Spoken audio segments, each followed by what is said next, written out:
سلام البنات، نتمنى تكونوا بخير وعلى خير. اليوم جيتكم فيديو جديد ووصفه جديده. الوصفه تاع نهار اليوم كنت قلت لكم عليها في الفيديو السابق. شطيحه سردين حريوره سهله خفيفه ظريفه تحضر في دقائق. بلا ما نطول عليكم ندوزو مع بعض المقادير وطريقه التحضير. بالنسبه للمقادير راح نحتاجو سردين كنت نقيتو وكنت وضحت لكم الطريقه تاعو كيف نحيد له الشوك في الفيديو السابق، راح نخلي لكم الرابط. راح نحتاجو سنينه تاع توم، طماطم مصبره، شويه زيت، فلفل عكري وشويه فلفل دريس باش تجينا حريوره ولا حار ولا كل واحد واش يدير، كل واحد واش يحب. بالنسبه للشطيحه كي نقولوا شطيحه نقولوا توم، دونك نكثروا الثوم. كل واحد طريقته كيفاه يحب يديرها. انا هذه هي طريقتي. ناخذ هذوك السنينات تاع الثوم.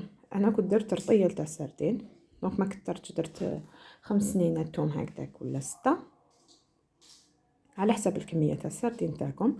بصح شطيحه تحب الثوم درسه، ديروا درسه الله الله. فوالا هنا درت الزيت في هذيك الطنجره تاعي، درت الثوم سكرفشتو هكذا. واللي عندها مهراس تحب تواسي في المهراس يجي خير وخير دير درسه تاعها في المهراس. طماطم مصبره حوالي ملعقه طماطم مصبره، شويه فلفل عكري،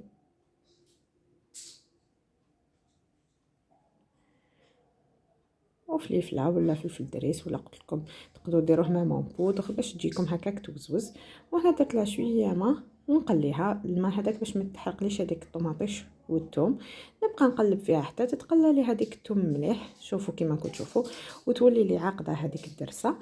نجوز نمرق ما نرقوش بزاف، قسمي يتغطى لنا السردين برك بس ما راحش ياخذ وقت كبير في الطياب، دونك ما نديروهش مايه بزاف، ما نديروش الدرس الشطيحه تاعنا مايحه.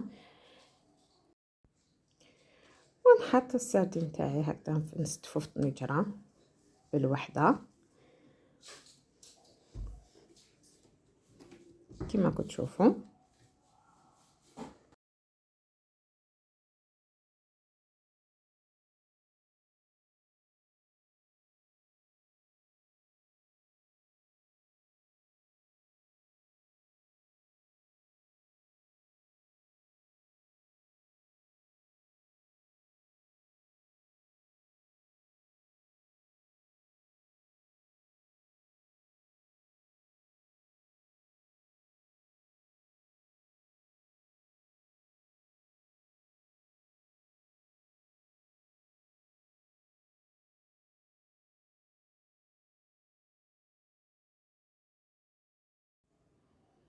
بعد ما كملت كامل هذاك السردين ملح، كنت ما ملحت، ما تكتروش بزاف الملح، عندكم هي ميزانكم.